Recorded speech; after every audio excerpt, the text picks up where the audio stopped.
NXT superstar, the perfect 10, Tye Dillinger, ready to give the perfect 10 interview. This is it right here. This is it. We're at the Havert L Fenn Center in Fort Pierce, South Florida.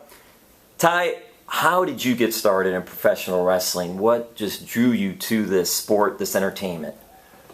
It's something, and you probably hear this a lot, it's something I loved since I was a kid. And going back to my earliest memories in my childhood, my dad would always make me choose to go watch one specific pay-per-view or an NHL hockey game that kind of fell along the same line. I'm pretty sure it was the Royal Rumble. They kind of coincided a lot around the same time. But because I was so young, it was either one or the other. And of course, growing up in Canada, you're a big fan of hockey. But I always picked the Royal Rumble. So I was just drawn to it, fascinated by the larger-than-life characters, by the spectacle that has grown by astronomical leaps and bounds that you know of what it is today.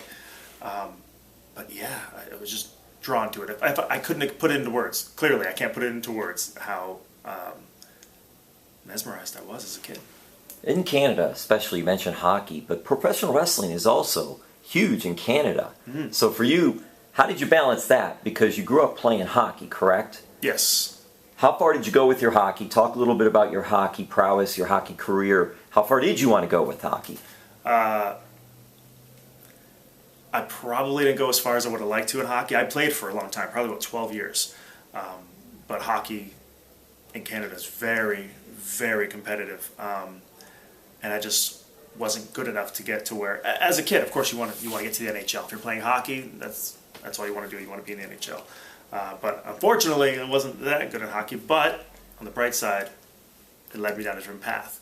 But when you're talking about Canadian wrestlers, you're talking about the lineage that we have. And of course, that all stems from the Hart family.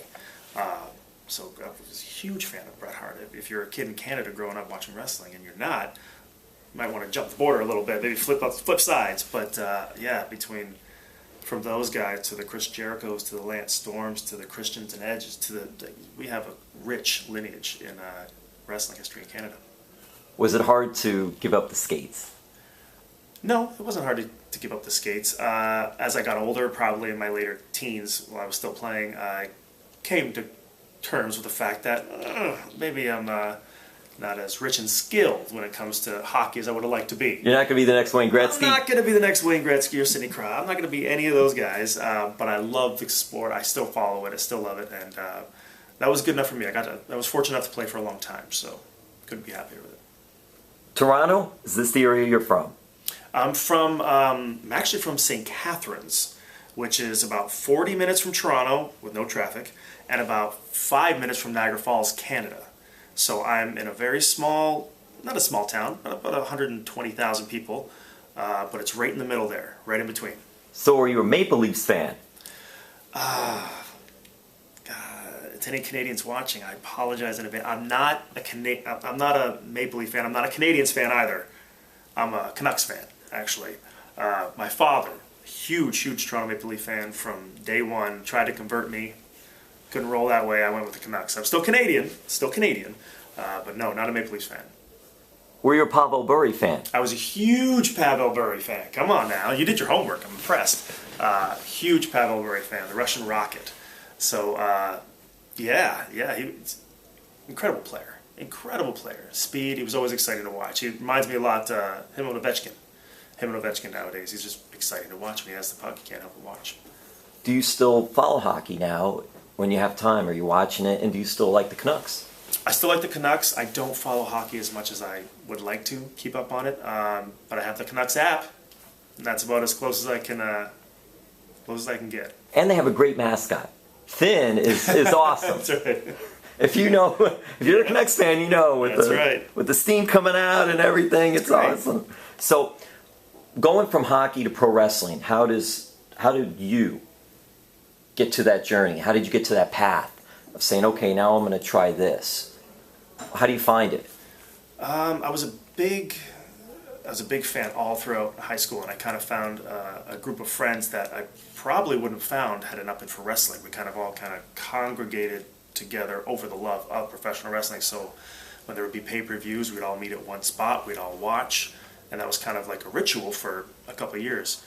And as the years went on, I still kind of felt this inkling, and I didn't know what it was, but I was always drawn to it. I always thought, like, that's interesting. Those guys are athletic. I'm kind of athletic. They like to talk some trash. I don't mind talking trash. I did when I was on skates. It's like I wonder if I could do this. Those guys are obviously much larger than I am, but if I work out, work a little hard, who knows? And that's when I kind of started putting feelers out there into wrestling schools. So I just kind of wanted to test the waters and see what was actually out there. Did Canada have a lot of wrestling schools? At the time, there was probably a lot of wrestling schools, but like anything else, you want to find the right ones. You want to find the ones that have the most credibility and credible trainers. So how do you do that? You ask around, word of mouth. People have actually been there, done it. And I'd done that, and then I met, actually, the guy who ended up training me. I met him at an independent show that I went to. Same thing. Cody? There. No, Cody. Derek? Cody Diener and Derek Wilde had influence in my career afterwards, once I started getting going on the indies. But I was actually trained firsthand by Sanity's Eric Young. So he was my trainer. Did you watch the fishing show? Oh, yeah. Are you a big fan of... I wish I would have done better homework. Cause the homework, I wasn't a big fan of fishing until I started watching that show. Because Eric ended up on Animal Planet. That I remember. He had the big show on Animal Planet. Yes, that he did. So. He did a great job hosting, and it was very comedic. And was that Eric Young at his best? Oh, Eric Young has many sides, and they're all pretty darn good, except the one he's a little different nowadays. But yeah, as you know, right? Yeah. So what was it like getting training then from Eric, from Cody, from Derek, and all these people that you were able to tap their resources? It was exactly that, tapping resources and tapping into that wealth of knowledge. They had so much depth and experience. And to me, there's no substitute for experience. Someone can tell you how to do things all day, but unless they're physically hands-on showing you, hey, this is how things are done, or this is the way to kind of do this, or this is the way to kind of do that, you grasp things much quicker, much faster, and much more safer. So to travel up and down the roads with these guys, and when these guys were getting booked in shows all over Ontario and every which way, coast to coast, and they would say, well, we need an extra guy, we're going to bring this guy along. They would grab me, throw me in the back seat, say, you're coming with us. And they would pull me around to all these shows. And even when I first got going, there's not a lot of money in independent wrestling. And for a while, you don't get paid when you first start. But I'm pretty sure, none of those guys will admit it, but they were kind of paying me out of their pocket, their own pay, to tag along. But the money was a distant thought to the experience that I was getting traveling the road with those guys.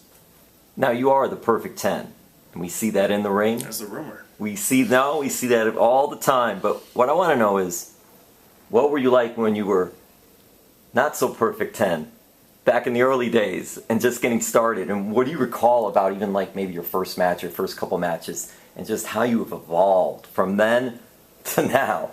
Yeah, it seems like it goes by real fast. It's almost been 15 years. So I can remember my very first match in its entirety. I can remember probably my first 3 matches in its entirety. And it's interesting now because a lot of new talent that come into the Performance Center don't have an independent background. They don't have any kind of history in pro wrestling. They come from different avenues. So when they get in the ring the very first time, or they hit the ropes the very first time, or they take their very first fall, that kind of brings me back to when I first, because we all start at the same spot, in my opinion. I don't care who you are, from The Rock to Stone Cold, Shawn Michaels, everybody started in the same spot. They had to step in the ring for the very first time at some point. So I enjoy that when I see new crops of talent come in, because it brings me back to that time. And I was an athletic kid, but it took me a while to grasp onto a few of the basics. But like I said, I had great hands-on trainers that would actually physically grab my arm, move me, stay here, move here, put this there. And the hands-on training was, I can't stress it enough how important that was in my development. You had 2 opportunities, if I'm correct, with WWE. Mm-hmm. What is it like for you having sort of a second chance? It's hard enough getting a first chance. How did you feel when you were able to get a second chance and be able to become who you are now? Well, I've said that to some, and I've had conversations with various people outside of the walls, but I've even said it into some young talent here in WWE that it's one thing to get to WWE. If you can, thank your lucky stars. But once you're here, if you're fortunate enough to walk through the doors, that's when the real work starts. Like, now it's not easy. Now you haven't made it. You haven't made it yet. You have an opportunity. The first time around, I don't think I took full advantage of that opportunity like I have this time. And what I mean by that is that I found the perfect 10. And since I found that, things have drastically changed. So it's a constant evolution. It's a constant evolution to keep working harder. You have to keep moving forward. And I think a lot of talent might not know exactly which avenue to go. So after the first time around, knowing after a couple of years that it kind of was on my shoulders, that maybe I didn't take advantage of things the first time around like I should have,